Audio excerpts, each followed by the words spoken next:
Hey guys, tonight we slip quietly into a world of lace curtains, polished mahogany, and the faint scent of coal smoke clinging to the air. It's evening in late 19th century London, and the lamps have just been lit. Not the bright modern glare you know, but a soft, flickering glow that leaves half the room in shadow. You're standing in the corner of a genteel parlor, your gloved hands folded neatly, pretending not to notice the way everyone else is pretending not to notice you. Welcome to Victorian society, where half the story is what's unsaid. You're about to navigate a maze of rules so intricate, you'll wish you had a handbook. But of course no such book exists. Well, unless you count the ones silently written in people's stares, posture, and pauses. And let's be honest, you probably won't survive this, not without slipping up and earning yourself a lifetime of whispers. So, before you get comfortable, take a moment to like the video and subscribe, but only if you genuinely enjoy what I do here. And while you're at it, drop your location and your local time in the comments. I love knowing where you're listening from.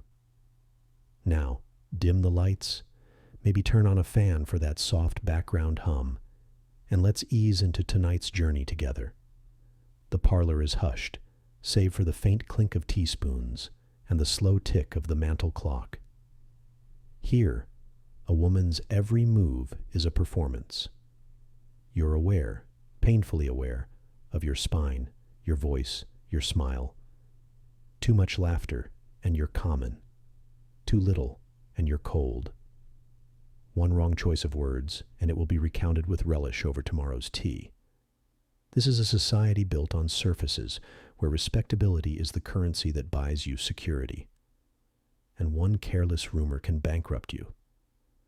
You feel the weight of the curtains, thick, damask drapes, always drawn just so, keeping the street's dirt and eyes away. Curtains aren't just about privacy, they're about control. They soften the light, making everything appear gentler, more dignified, even if the air is heavy with the day's coal soot.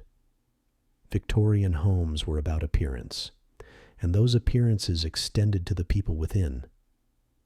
You're offered tea, always in the correct porcelain, always poured before the milk. You notice how the hostess glances at your gloves, your shoes, the tiny details that tell her your station. Even in the gentlest exchanges, there's a quiet measuring. Who do you know? Who are you seen with? Who speaks your name? Mainstream historians often describe the Victorian period as an age of prudery, the era of covered table legs and whispered euphemisms. But that's only part of the truth.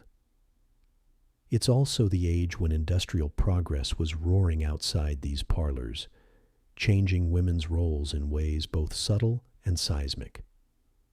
Railways made travel faster, telegraphs sped up gossip, and mass-printed magazines carried both fashion plates and moral advice straight into homes like this. A quirky tidbit. In some middle-class homes, parlors were staged like museum exhibits, with the family spending as little time in them as possible. They were for guests, not for living, meaning you might be seated in a room that exists solely for you to be impressed. It's like being invited to sit in someone's Instagram grid, only without the Wi-Fi. You shift slightly, feeling your corset's stiff embrace. Even in a private home, even in a relaxed evening gathering, the performance doesn't end. The rules here are invisible but omnipresent. Who enters first? Who speaks first? Even how your teacup is held. You might think of these as charming old customs, but they're also a way of policing behavior without ever raising a voice. Historians still argue whether this rigid etiquette protected women from certain social dangers or trapped them in ornamental cages. The truth probably lies somewhere in between. Yes, these unspoken rules could shield you from scandal, but they also made sure you stayed firmly in your assigned place. Outside the window, you hear the clatter of carriage wheels on wet cobblestones. You imagine another life, maybe one where you could simply walk out into the fog without a chaperone, without the weight of lace and expectation. But for now, you turn your head just enough to smile at the gentleman across the room. His bow is small, his words polite, but beneath it all, there's a transaction taking place. Acknowledgement, approval, perhaps even a quiet calculation about whether you fit here. The conversation swells and dips like the rustle of silk. You lean into it, catching fragments, politics, theater, the weather, all safe topics, scrubbed clean of anything too heated. Still, there are undercurrents. Someone mentions a neighbor's sudden trip abroad. The smiles are tight, the implication clear. A scandal, barely veiled. Everyone here understands without a single explicit word spoken. This is your initiation into the hidden rules of Victorian life, not the written ones about which fork to use or when to curtsy, but the real ones. The ones about who gets to speak freely and who must smile and nod, about how desire is hidden in poetry, and how gossip can be a weapon sharper than any knife. You glance once more at those drawn curtains. Out there, the city is changing, machines and markets roaring into the future. In here, the air is still, carefully curated, a world of ritual and restraint. And whether you thrive or suffocate will depend on how well you can read and follow the rules that no one dares to say aloud. Morning begins not with sunlight, but with the scrape of the maid's footsteps across the floorboards. She's here to stoke the fire, though you'll barely feel its warmth before you're called to dress. You're still drowsy, your body heavy. But there's no such thing as a lazy morning in a respectable Victorian household.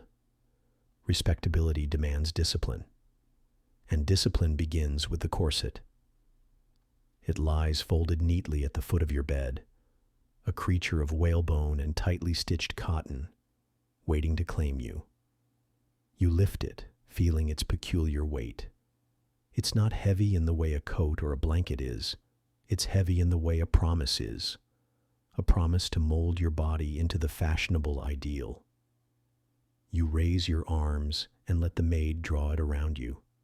The laces bite as she pulls. You try to breathe. This is the first lesson. Breathing is now something you must think about. Your ribs protest. Your spine lengthens against the tension. It's not just your waist being shaped. It's your posture, your very carriage. Every moment of your day will be filtered through this narrow, upright frame. Mainstream history often frames the corset as pure oppression, a symbol of male control over women's bodies. And yes, it's an instrument of restraint, literally. But here's a nuance. Some women loved theirs.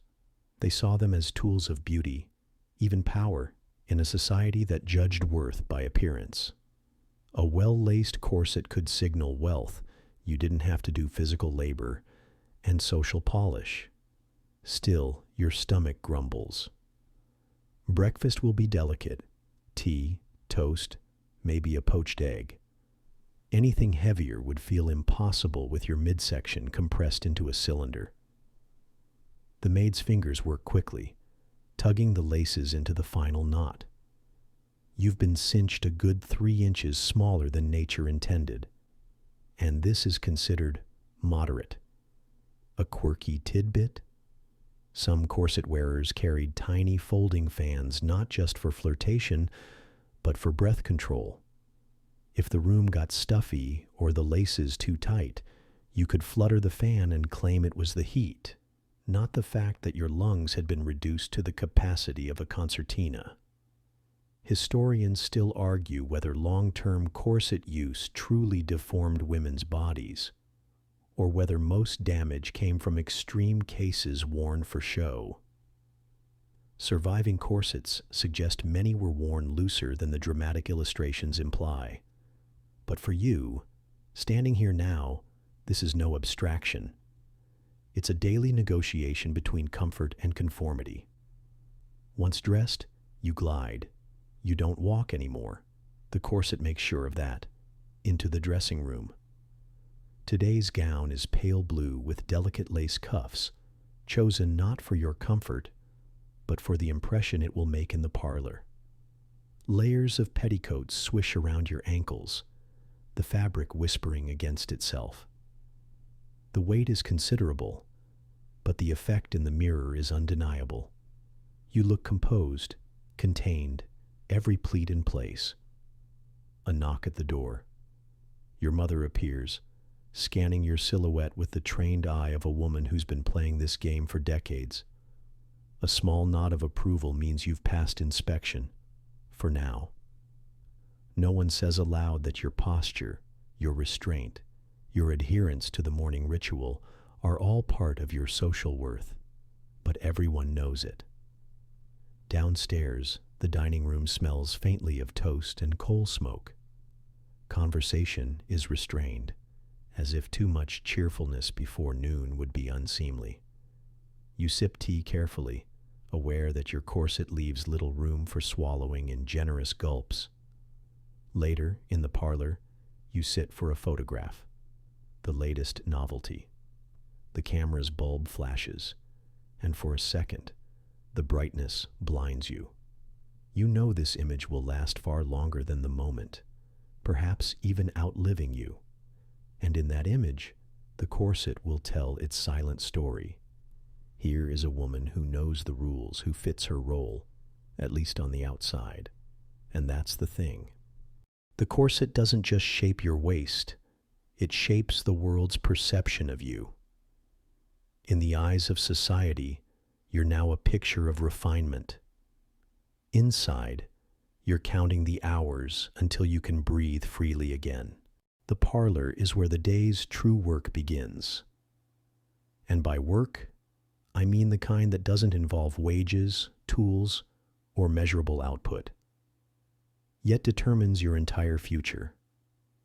You're seated on the edge of a stiff-backed chair, hands folded, ankles crossed, wearing a smile so carefully balanced it could win awards for symmetry. Today's task? The art of conversation, but not conversation as you know it. This is a choreographed exchange, all polite currents on the surface and careful signaling underneath. Every sentence is a test, every pause a cue. You speak just enough to seem lively, but never so much that you appear opinionated. Men may dominate the conversation, but your role is no less strategic, to respond with interest, to guide the tone, and to drop subtle hints about your education and refinement without appearing boastful.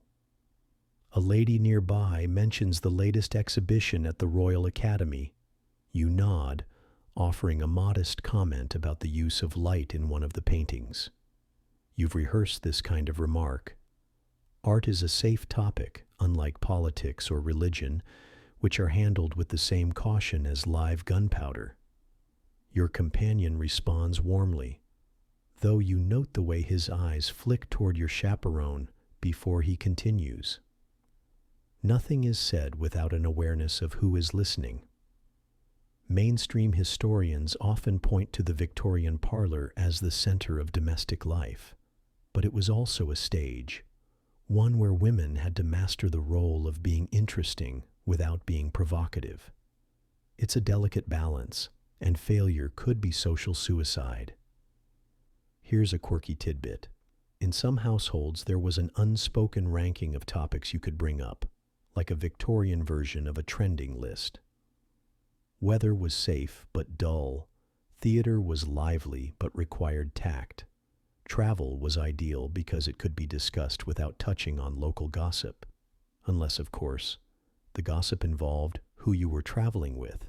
Historians still argue whether women's conversational restraint was purely imposed or whether it evolved as a subtle form of control from within, a way to steer dialogue and gather information without overtly challenging male authority. Whatever the case, you've learned to listen as much for what's left unsaid as for what's spoken. Your eyes drift toward the window. Beyond the drawn curtains lies the street, muddy, busy, and loud. None of that intrudes here, where the soft carpet swallows footsteps and every object has been placed with intention. You notice the arrangement of chairs, subtly angled to guide the flow of interaction. The most prominent seat, naturally, is reserved for the hostess, who commands the conversation without ever raising her voice. Someone mentions a scandal, a gentleman caught dining alone with an unmarried woman. The story is told with the faintest of smirks, the language so veiled that an outsider might miss the impropriety entirely. But you understand. The shock is not in what happened, but in that it was seen. A tray arrives with tea and cakes. You take a slice so small it seems almost ceremonial. Eating, too, has its rules. No bites too large, no crumbs on the lap, and certainly no licking of fingers. Even the way you lift the teacup, elbow in, wrist delicate, says something about your breeding. And then comes the coded flirtation. A gentleman across the room catches your eye for a second longer than necessary. You allow the faintest flicker of a smile, nothing more. Anything bolder would be reckless. Anything less would be disinterested. These exchanges are like fencing matches, precise, controlled, and thrilling only if no one else notices. The afternoon winds down and the parlor begins to empty. You've navigated the conversations without a single misstep. You've said little, but learned much. Who is courting whom? Whose fortunes are rising or falling? And where the invisible lines of propriety are currently drawn. Tomorrow, the topics will change, the stakes will shift, but the game will remain the same. And you? You'll still be here, smiling, nodding, and speaking just enough to stay in play. You step out into the cool afternoon air, the weight of your skirt swaying with each careful stride. This isn't a walk in the modern sense. It's a promenade, and it has rules. The most important one: you're never truly alone. Your chaperone, an ant with eyes like hawks and posture like an iron rod, walks a measured pace beside you. She doesn't say much, but she doesn't need to. Her presence alone is enough to signal to every passerby. This young lady is under protection, her reputation intact. The moment you step into a public space, you are on display, and she is both your shield and your cage. You pass the park gates, where couples stroll at a distance that would seem absurd by modern standards, close enough to speak, far enough to preserve propriety. Two acquaintances greet you, their eyes flicking first to your chaperone for approval before settling on you. She inclines her head, granting permission for a few polite exchanges. Mainstream history often portrays chaperones as relics of an overly moralistic age, but they served a practical purpose in a society where a woman's honor was a fragile currency. A chaperone could prevent gossip before it started, and in a world where gossip could ruin you, that was no small thing. A quirky tidbit? Some chaperones were known to deliberately walk a few paces behind their charges, creating the illusion of privacy while still keeping watch. The trick allowed for accidental romance to blossom, an arrangement often engineered by the very relatives who claim to guard against such things. Historians still argue whether chaperonage was more about safeguarding virtue or about surveillance and control. Was it a kindness or a leash? You can't help but feel it's both. You stop at a shop window displaying the latest hats from Paris. They're extravagant, crowned with feathers and even entire artificial birds. Your chaperone allows you a moment to admire them, but you sense her impatience. This outing isn't for idle shopping. It's for being seen. Every step along the promenade is a chance to reinforce your presence in the right social circles. At the park, you sit on a bench, not too far from the main path, lest it look suspicious. Your chaperone takes a seat beside you, her eyes scanning the crowd like a sentry. Children chase each other across the grass. A flower seller weaves through the paths, and a group of young men tip their hats as they pass. One lingers, but your chaperone's subtle shift in position sends him on his way. Even in these simple moments, the rules hum beneath everything. You cannot walk too far, linger too long, or allow anyone to misinterpret your intentions. If you do, it will be discussed over tea tables tomorrow, and not in your favor. As the sky begins to tint with evening, you return home, skirts brushing against the gravel. You've spoken with barely half a dozen people, yet the outing will be considered successful. Why? Because you've been visible, appropriately accompanied, and above all, unblemished by even a whisper of impropriety. It's a strange kind of freedom, one where you can move through the world, but only inside an invisible set of lines. Step outside them, and the consequences will be swift. Step within them, and the game goes on. Evening settles over the house like a velvet curtain, and with it comes the theater of courtship. You don't call it that, of course. You call it receiving visitors. You're in the drawing room now, a little warmer and more forgiving than the parlor. Candles burn steadily, casting flattering light across the carpet and upholstery. Your mother is present. Of course she is, her embroidery resting in her lap, though she's less focused on her stitches than on the ebb and flow of the conversation. Every cough, every pause, every glance is silently noted. Tonight's visitors include a gentleman your family has been quietly observing for months. He arrives with a bouquet, the proper, non-committal gesture, and takes his seat at the polite, measured distance from you. His voice is pleasant, his manners correct. But in this society, courtship is less about charm than about calculation. Mainstream historians often liken Victorian courtship to a game of chess, and the comparison is apt. Each move must be deliberate.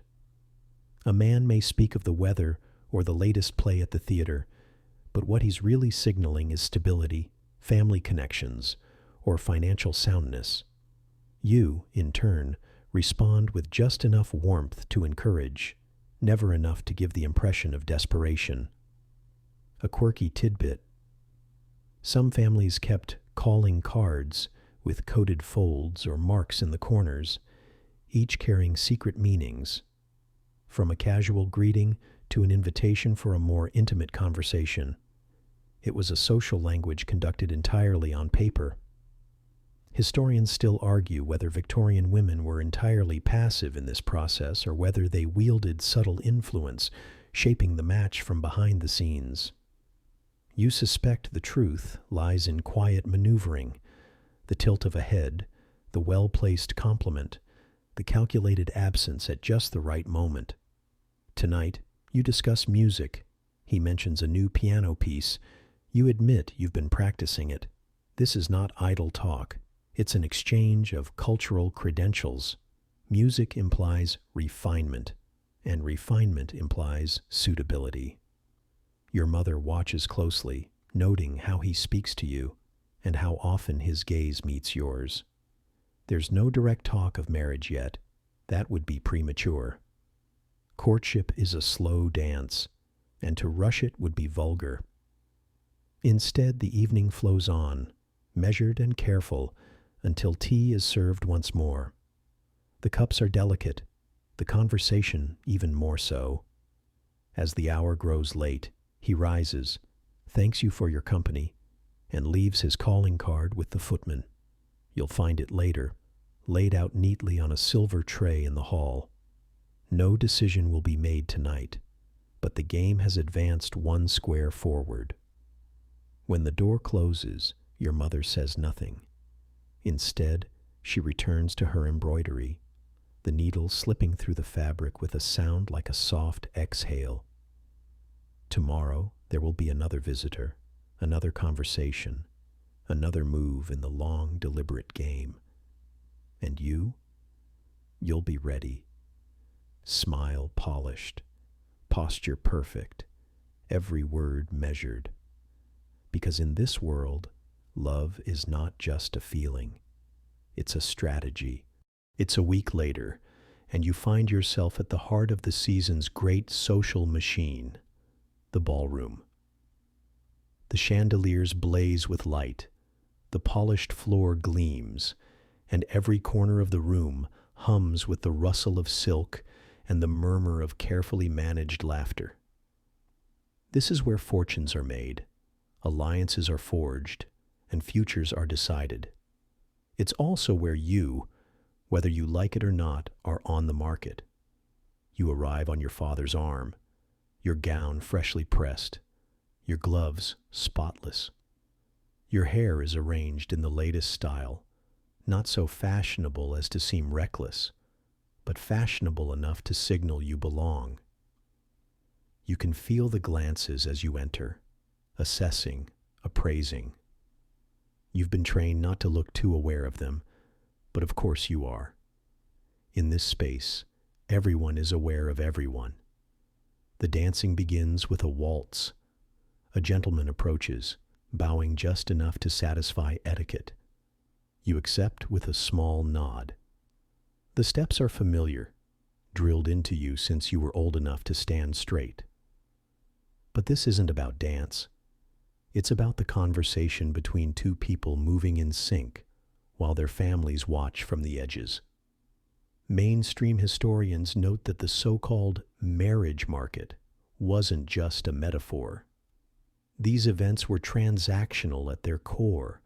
A young woman's gown, her dowry, her manner, all weighed against the gentleman's title, wealth, and reputation. The waltz, scandalous when first introduced decades earlier for its close hold, had by now become a socially acceptable way to test a partner's charm, poise, and ability to carry on polite conversation without stepping on toes. A quirky tidbit. Some ambitious mothers were known to accidentally arrange for the hem of their daughter's gown to snag or a glove to tear, prompting a gallant rescue from a desirable suitor. A small stage-managed mishap could lead to a flurry of polite concern and, hopefully, an invitation to dance again. Historians still argue whether these social seasons truly expanded women's options or simply intensified their dependence on marriage. For some, a good match meant security, influence, even a measure of freedom within the bounds of society. For others, it meant a life traded for status, the price paid in autonomy. Between dances, you make your way to the refreshment table. Here, the small talk is strategic. Compliment a rival's gown, inquire about a family member's health, express mild interest in a concert you have no intention of attending. Each exchange is a stitch in the larger tapestry of alliances. You're not just here to find a husband. You're here to maintain your place in the hierarchy. The music swells for the next set, and another partner claims your hand. He's older, wealthier, and, if you're being honest, considerably less graceful than your first. But you keep your smile steady. In the economy of the ballroom, refusing a dance without a clear reason can be a political misstep. By the night's end, you've danced with 6 partners, exchanged pleasantries with dozens more, and carefully avoided any hint of impropriety. You leave with aching feet, a faint headache from the candlelight, and the knowledge that somewhere in that crowd, decisions are already being made about your worth. Tomorrow, you'll hear the whispers. Who seemed most attentive to whom? Whose family was making quiet inquiries? And which introductions might be pursued further?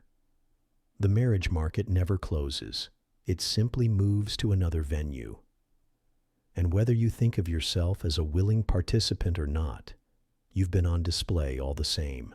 The ballroom is behind you now. The flowers from last night's bouquet are wilting in their vase, and the house feels quieter, heavier. Marriage, once a delicate rumor in the parlor, is now a sealed arrangement. The gentleman you've been subtly orbiting for months has formally proposed, and your family has accepted. Tonight, you enter a new chapter, though it feels less like turning a page and more like stepping into a room where the windows are painted shut. Your wedding dress hangs ready, its silk heavy and immaculate, a garment meant to be worn once, but remembered forever.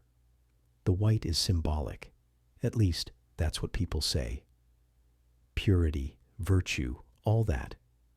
But white also photographs well in the new silver nitrate portraits, and photography is fast becoming another arm of reputation management. The ceremony itself is brief, almost businesslike, though cloaked in the language of romance.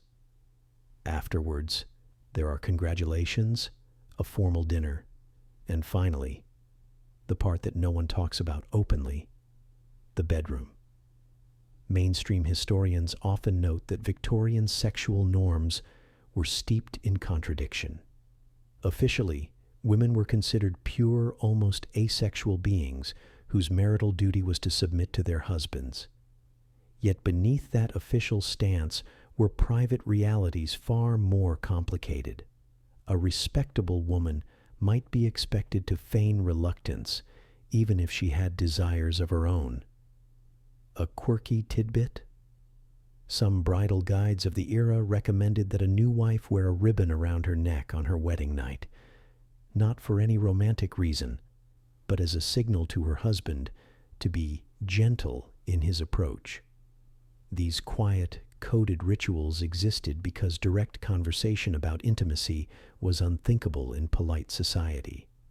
Historians still argue whether women truly accepted these double standards, or simply learned to navigate them silently. Many relied on advice passed discreetly from mother to daughter, or between trusted friends, about how to manage their marital role without losing themselves entirely. Your own first night is shrouded in ritual and expectation. The room smells faintly of beeswax and roses from the wedding bouquet. The bed is wide, the sheets crisp. There's an awkwardness between you and your new husband, the knowledge that you are both enacting something prescribed, each playing your part in a scene that has been repeated countless times before. Weeks pass, and life takes on its new shape. You manage the household accounts, supervise the servants, and host dinner parties that are as much about politics as hospitality. The marriage is cordial, perhaps even affectionate, but its foundation is duty more than passion. You are no longer the object of the marriage market. You are now a partner in a social contract, expected to uphold the family's standing and produce heirs. Every so often, you think of the young women still in the ballrooms, still navigating the delicate steps of courtship. You wonder if they understand that the dance does not end with the wedding march. In truth, it only changes rhythm. The first signs are subtle, a missed cycle, a lingering fatigue, a faint queasiness in the mornings. You don't speak of it aloud until you're certain, because pregnancy, though central to your role as a wife, is not something to be paraded in public conversation. Instead, it's spoken of in euphemisms. You are expecting, in a delicate condition, or, most tellingly, confined. Confined. The word feels like a prediction. As your pregnancy progresses, your world shrinks. Outings become rarer. The corset is replaced by looser garments, though even these are carefully styled to preserve modesty. Visitors speak to you in softer tones, as if you might shatter with too much laughter or excitement. You are not sick, but you are treated as though you have crossed into a fragile and mysterious state. Mainstream historians often note the paradox. Victorian society celebrated motherhood as the pinnacle of womanhood, yet kept the realities of pregnancy and childbirth shrouded in secrecy. Even medical texts avoided explicit language, couching their advice in moralizing terms. A quirky tidbit: some women had special lying-in rooms prepared months in advance, darkened, heavy-curtained spaces where they would spend weeks before and after the birth, believing that shielding the mother from light and noise promoted recovery. In truth, it often left women isolated at a time when they most needed support.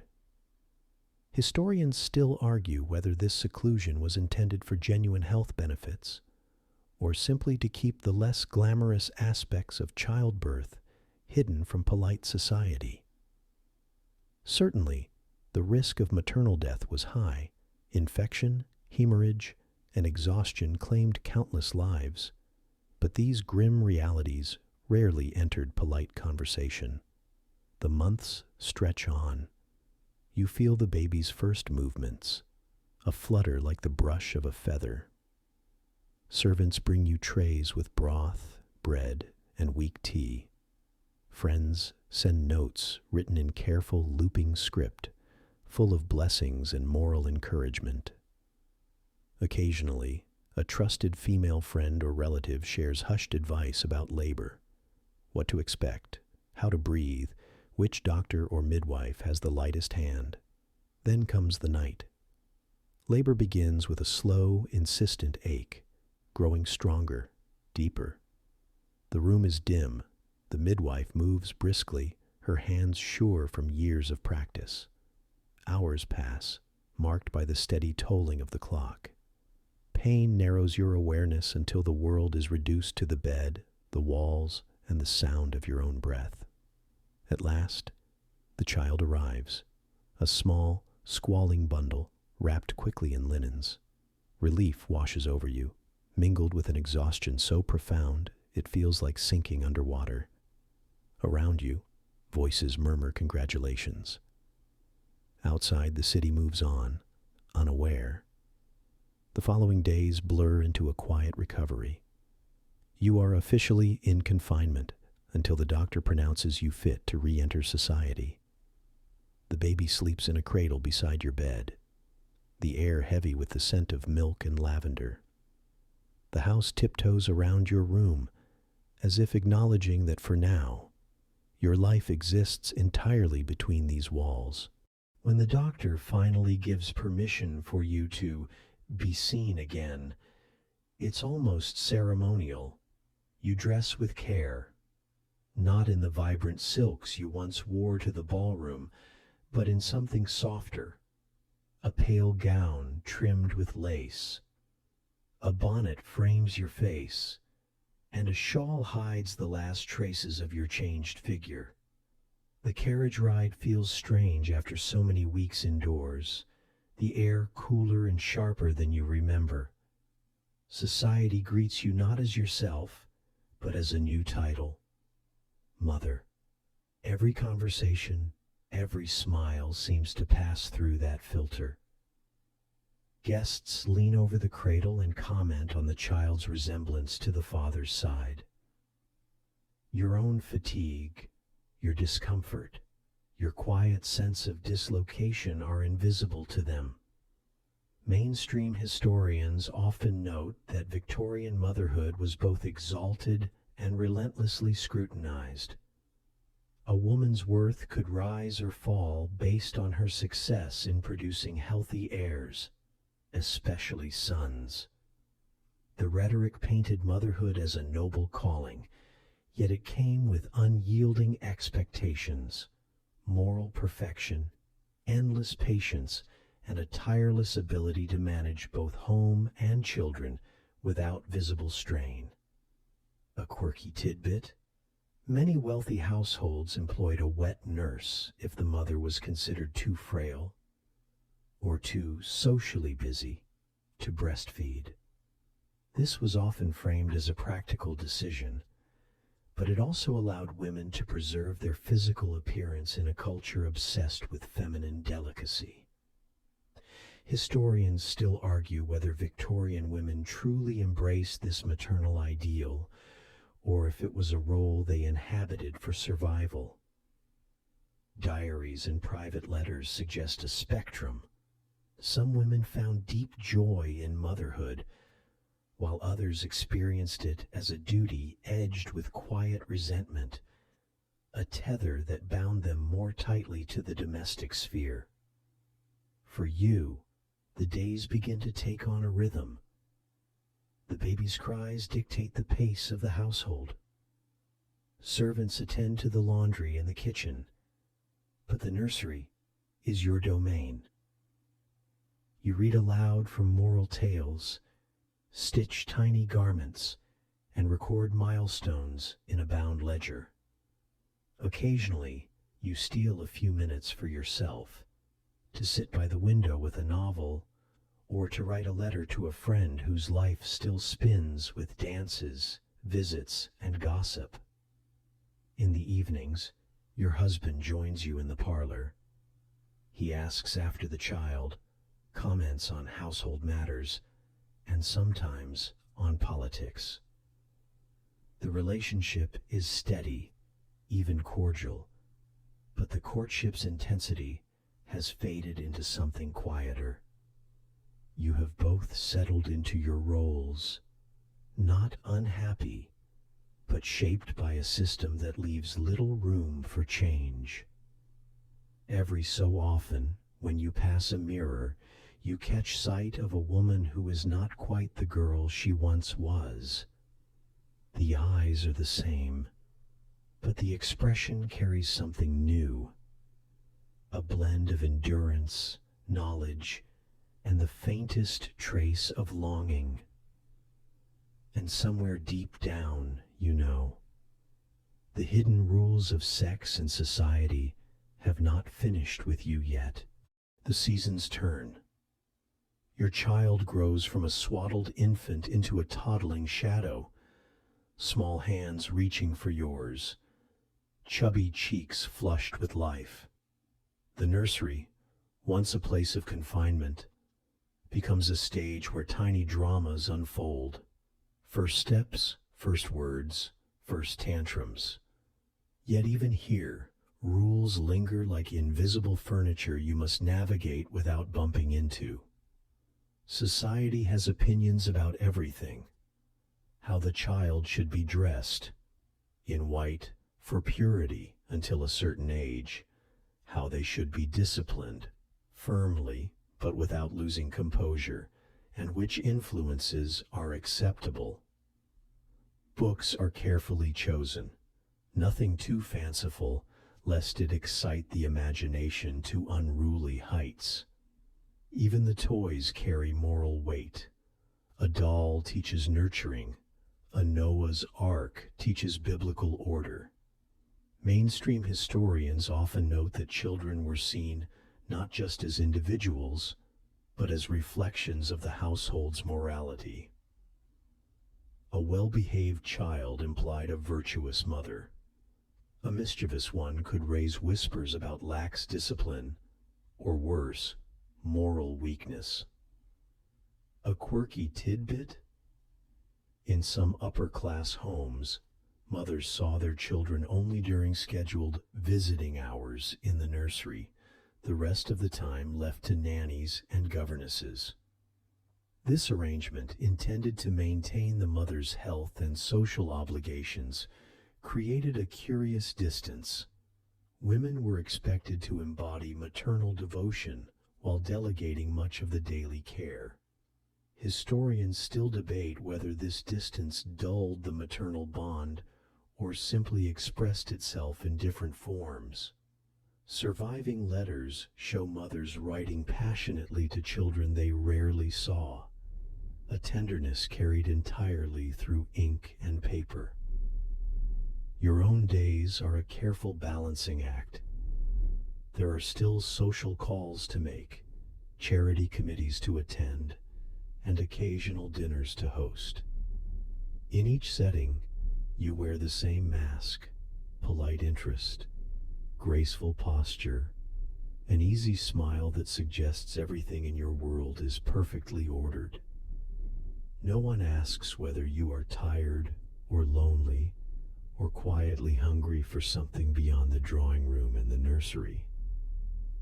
And in private, there are moments, rare but sharp, when you remember your wedding night, the veil of mystery around it, and the slow unveiling of realities that never made it into the advice books. You think about the next child you are expected to produce. You know that your body, your time, and your reputation are still bound by the same unwritten laws that have guided you since girlhood. At night, when the house is quiet, you sometimes stand at the window, watching the lamplighters make their rounds. The city feels vast, humming with stories you will never be part of. Behind you, in the crib, your child stirs, and you turn back. Because no matter what you feel, the rules always demand you return to your role. And so you do. Years pass, and the lines between your own identity and the role you play grow faint. The mirror shows a face that is yours, yet feels half-owned by the expectations draped over it.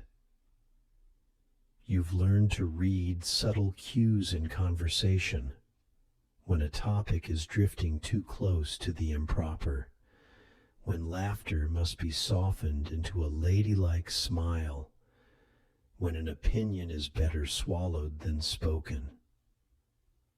Society, in its own quietly ruthless way, keeps reminding you where the edges of the permissible lie. You cannot enter certain clubs. You cannot vote.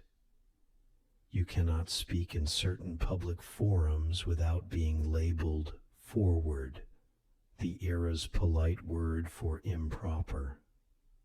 Still, in drawing rooms and over tea, you hear whispers of women who dare to push at those boundaries. Writers, suffragists, reformers. Some are mocked, some are admired, and a few are quietly feared. Mainstream historical accounts often frame Victorian women's influence as indirect, exercised through husbands, brothers, or sons who could carry ideas into public arenas. But there was another current, quieter but potent. Networks of women writing to each other, meeting in sewing circles that were as much about ideas as they were about stitching hems. A curious tidbit. Some women practiced a subtle rebellion through fashion, adopting looser, reform dresses that defied the tyranny of the corset. While the mainstream still clung to wasp-waisted silhouettes, reformers claimed the looser style preserved health and dignity. It was as much a political statement as a sartorial one. Historians still argue whether such changes were truly radical or merely symbolic gestures within the safe confines of respectability. Was a loosened corset a step toward liberation, or just a slightly more comfortable cage? Your own days now have a rhythm that would be unthinkable to a man of your station. You wake early to oversee the household, negotiate with merchants, keep accounts.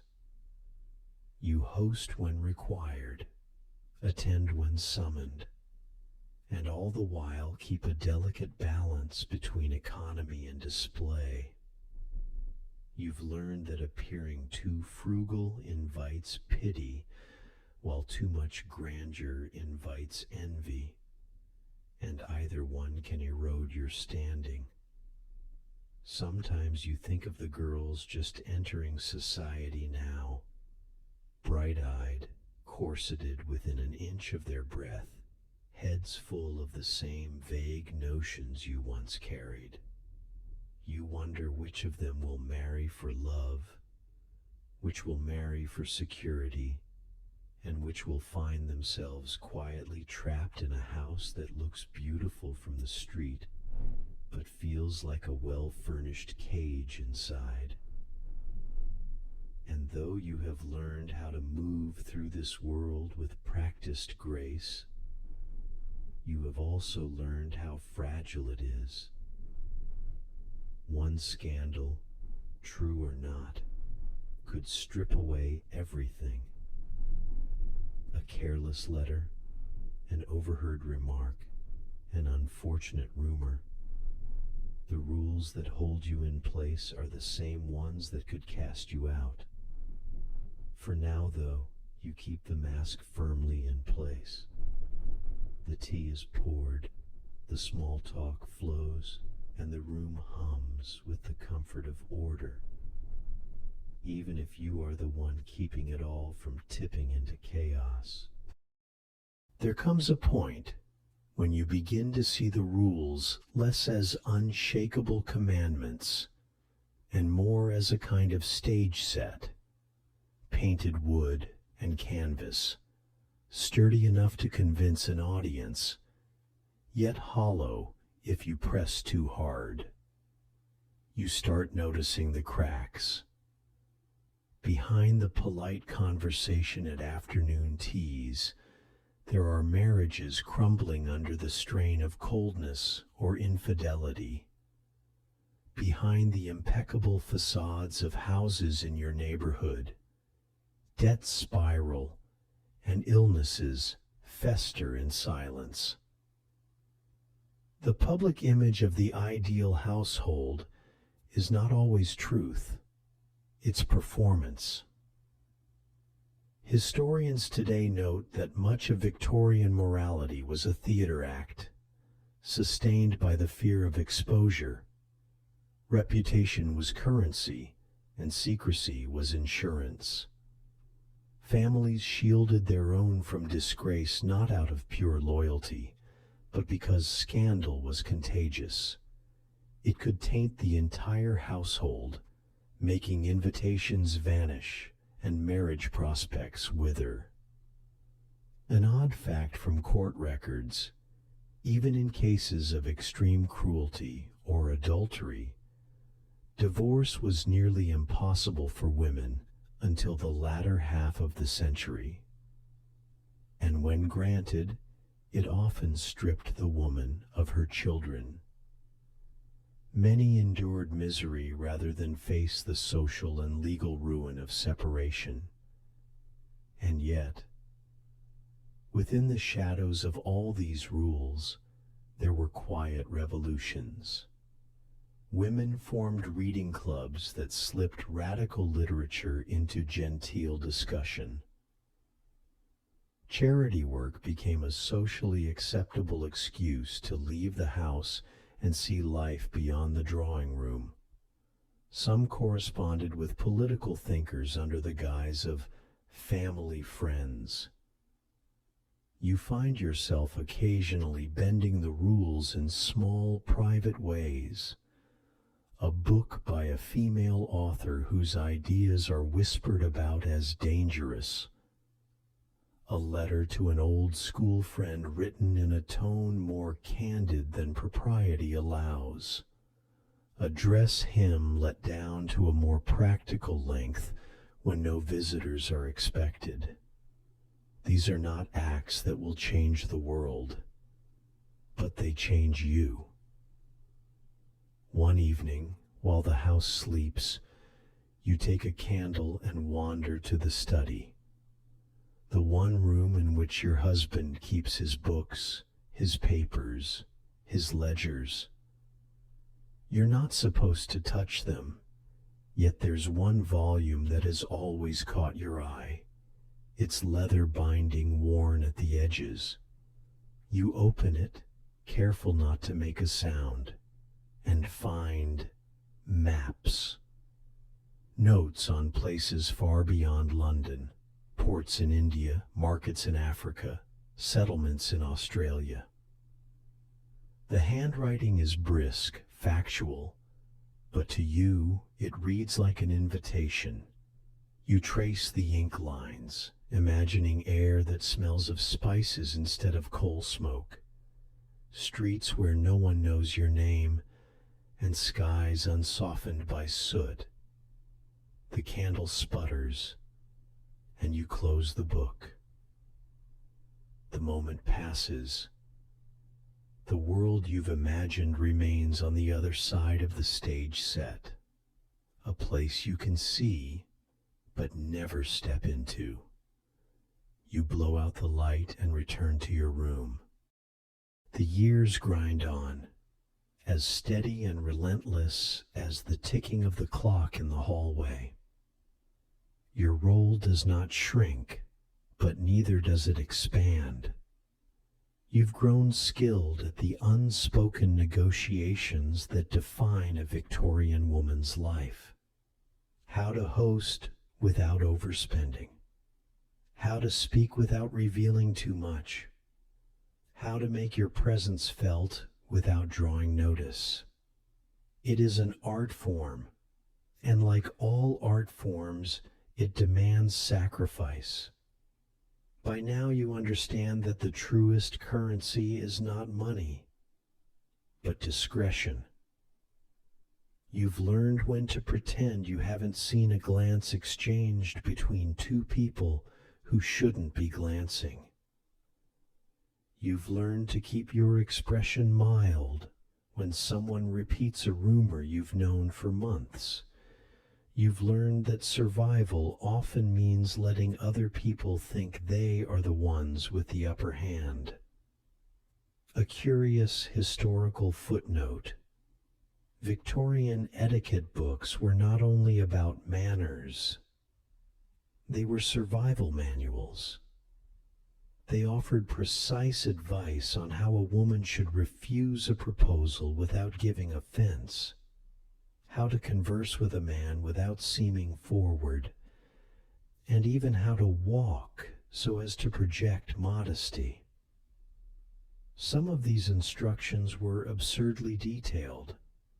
One 1870s manual warned women against swinging their arms freely in public, as it suggests athleticism unfit for the feminine form.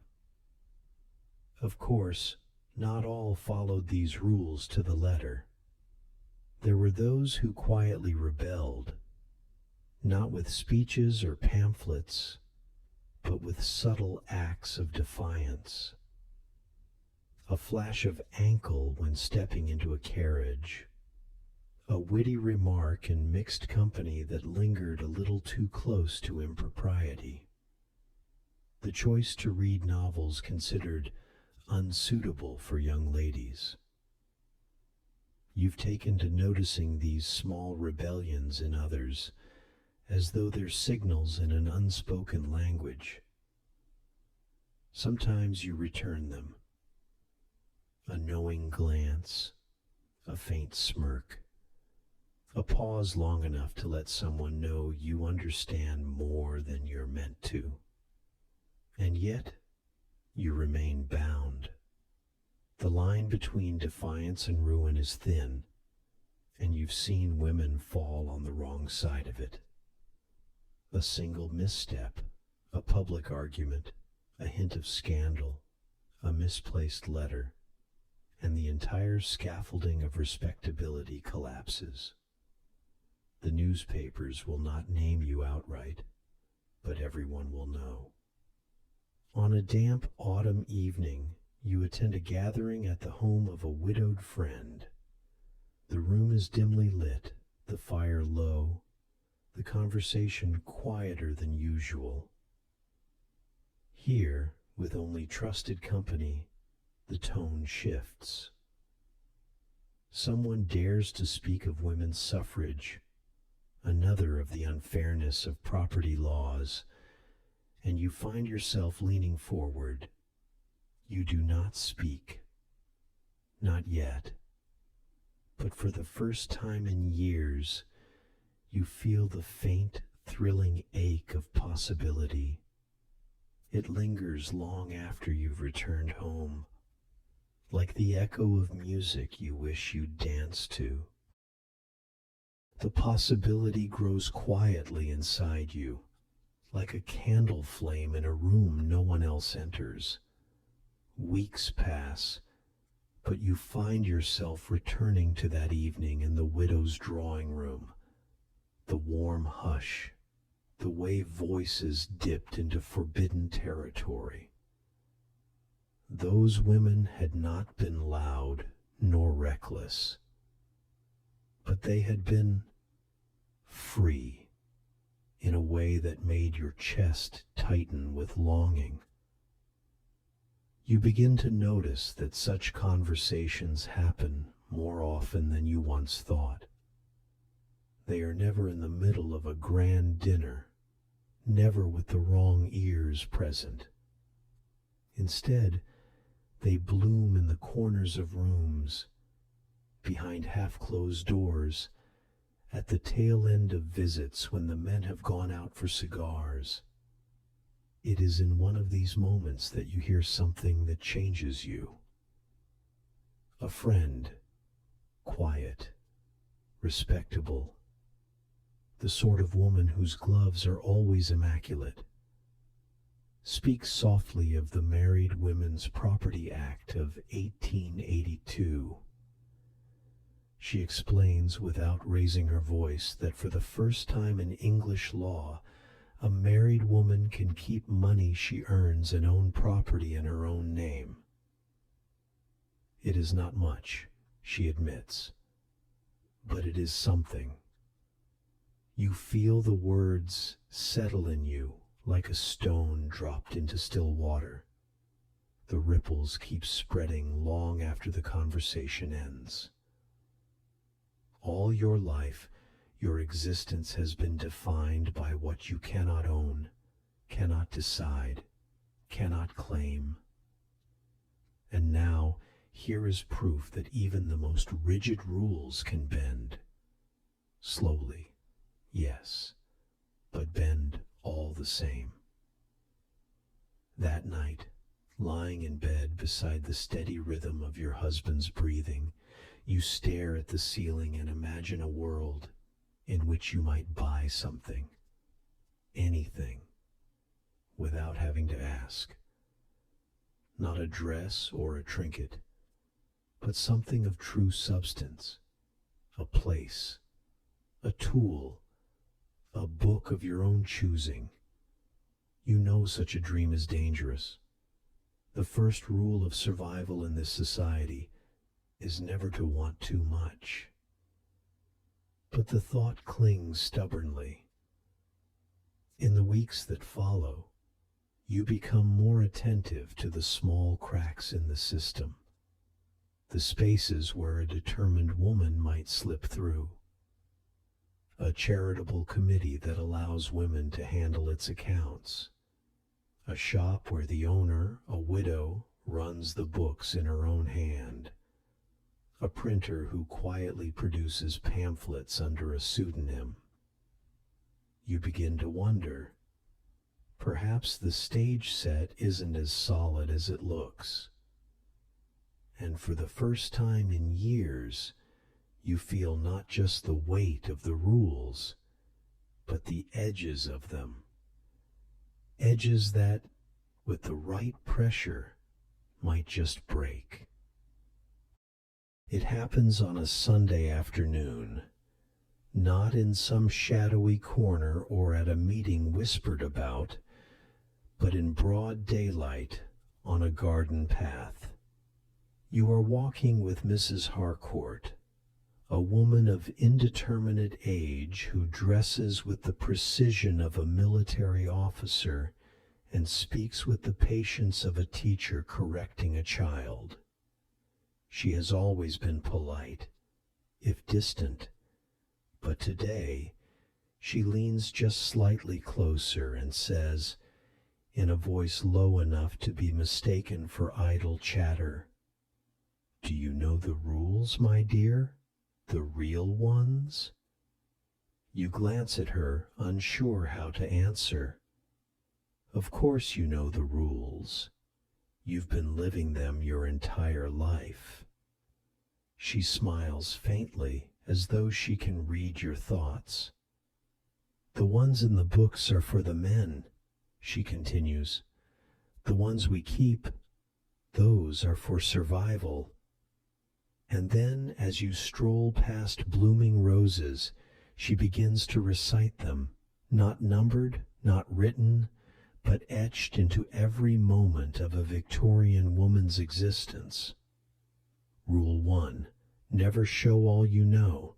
Let them think you're harmless. It makes them careless. Rule 2.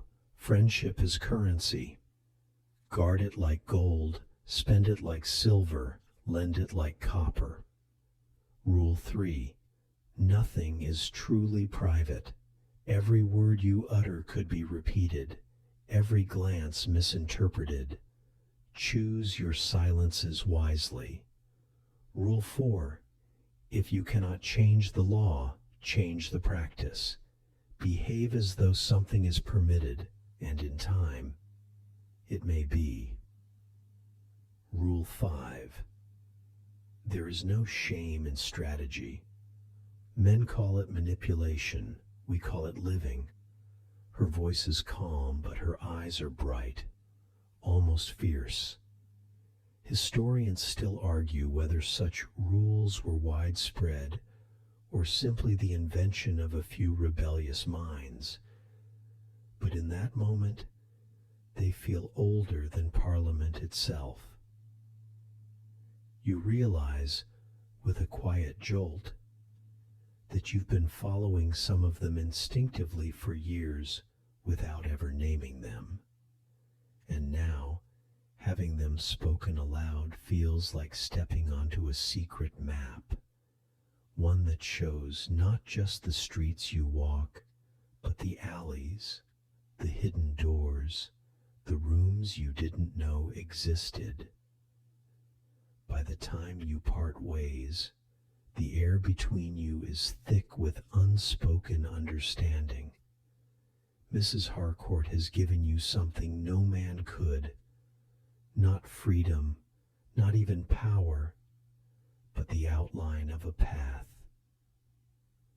That night, you dream not of ballrooms or parlors, but of walking alone down an unfamiliar lane, the horizon wide and unguarded before you.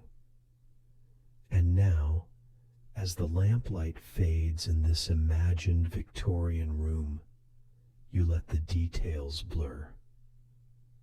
The heavy curtains soften, the gaslight becomes nothing more than a warm pulse in the dark.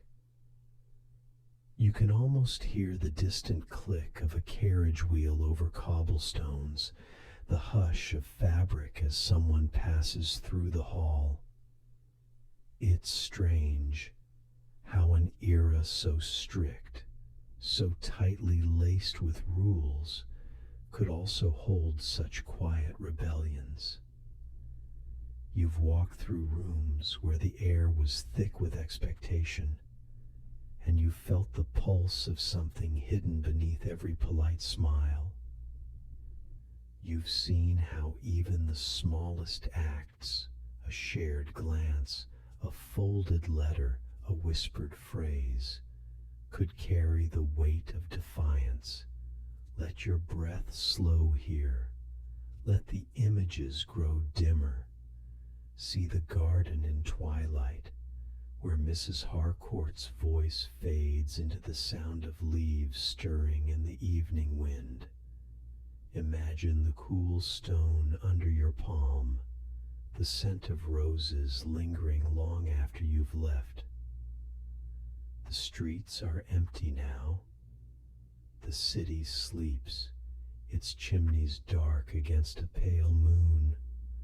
Somewhere in some unseen drawing room another conversation is beginning. Careful words masking daring thoughts.